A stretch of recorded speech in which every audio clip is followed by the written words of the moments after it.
Bonjour à tous, ici Slash Récup et aujourd'hui on se retrouve dans une nouvelle vidéo pour faire une table basse miniature.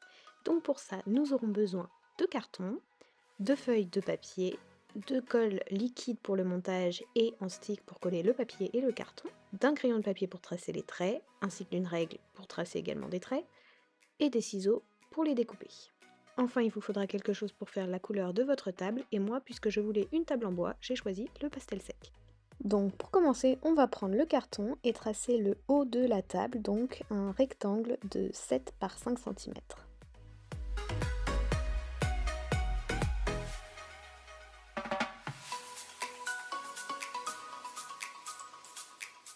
Assez logiquement, on va venir ensuite tracer les pieds de notre table, donc puisque c'est une table basse, j'ai choisi de faire une hauteur de 3 cm. Au niveau de la largeur des pieds, ce sera 0,5 cm.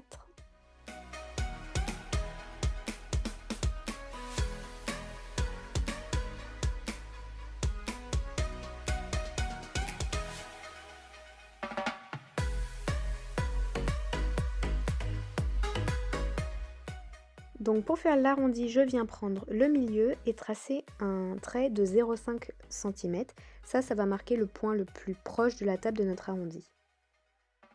Et donc après, je viens tracer le point le plus loin de notre arrondi à 1,5 cm. Ensuite, je viens relier les trois points en faisant un arrondi comme ceci.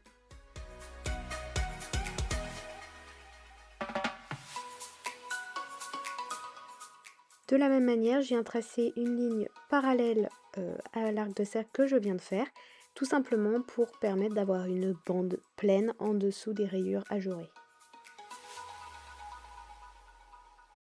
Toujours au niveau du milieu, je viens tracer une bande de la largeur que je souhaite, donc ici 0,5 cm à peu près, et ensuite je trace de l'autre côté quelque chose que je viendrai découper par la suite pour faire du coup un effet ajouré à ma table.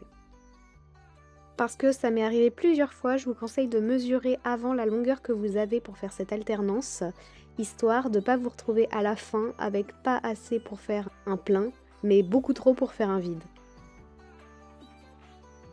Je pense que vous l'aurez remarqué, on a fait la longueur de la table et donc maintenant je viens réitérer la même opération pour la largeur.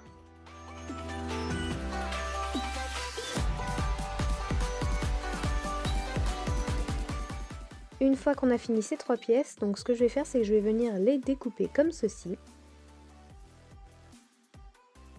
Une fois cela fait, je viens me servir des deux pieds de table comme pochoir pour faire les deux autres. Avec cette méthode, non seulement je gagne du temps parce que je n'ai pas besoin de refaire toutes les mesures, je me trompe moins dans les mesures, et en plus de ça, j'obtiens une meilleure symétrie. Je viens quand même après repasser sur mes traits, et j'ai tendance à les faire un petit peu plus petits parce que avec les pochoirs, on a tendance à tracer forcément un petit peu plus grand.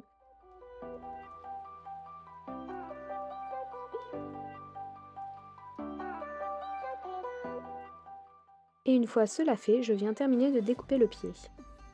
Pendant cette étape, pensez à bien faire attention car la pièce étant assez fine, elle devient par conséquent de plus en plus fragile. J'utilise à nouveau ce pied comme pochoir pour avoir exactement les mêmes traits au niveau des ajourements.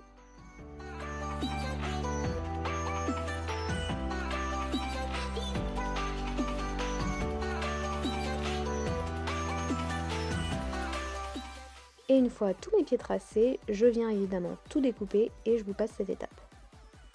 Maintenant qu'on a toutes nos pièces, on vient se munir d'une feuille de papier et on va venir coller chaque pièce de chaque côté au niveau des feuilles de papier, comme ceci.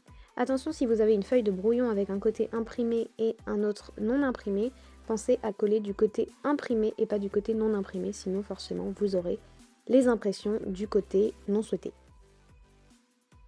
Je viens ensuite découper à nouveau toutes les pièces et je réitère cette opération de l'autre côté.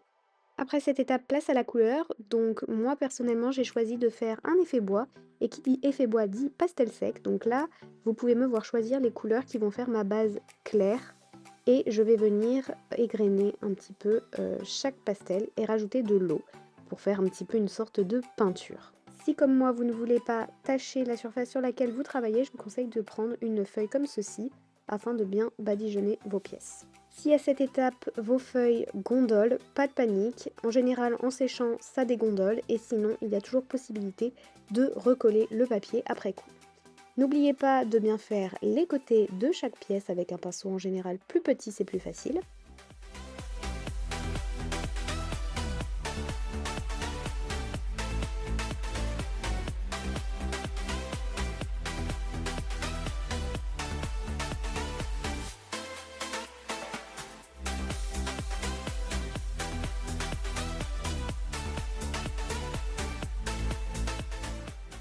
Pour imiter l'ébène du bois, on va ensuite faire la même chose mais pour une couleur un petit peu plus foncée que celle précédemment utilisée. Et cette fois, au lieu de badigeonner toute la pièce, on va venir comme ça faire des petits traits.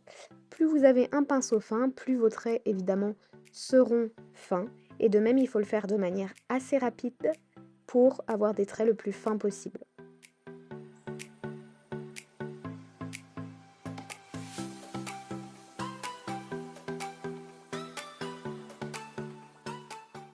Bien évidemment, je mets de la couleur de chaque côté des pièces, sans oublier une couche de fixatif afin que la pastel tienne.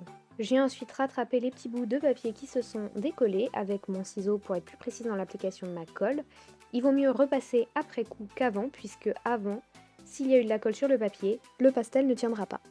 Maintenant, place à l'étape finale de l'assemblage. Je viens munir cette fois de la colle liquide et je viens appliquer sur chaque côté de ma pièce pour toutes les assembler ensemble.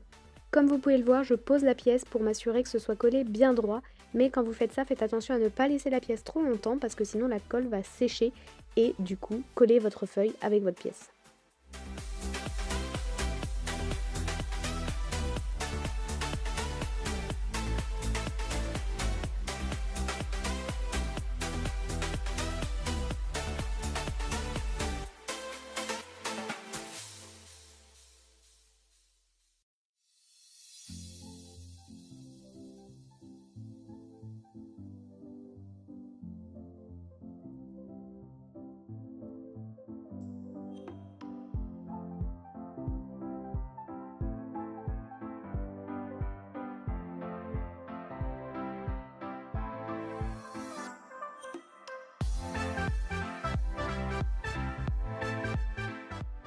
Et voilà, c'est déjà la fin de ce tuto. Je vous laisse avec le résultat et je vous dis à très bientôt dans une prochaine vidéo.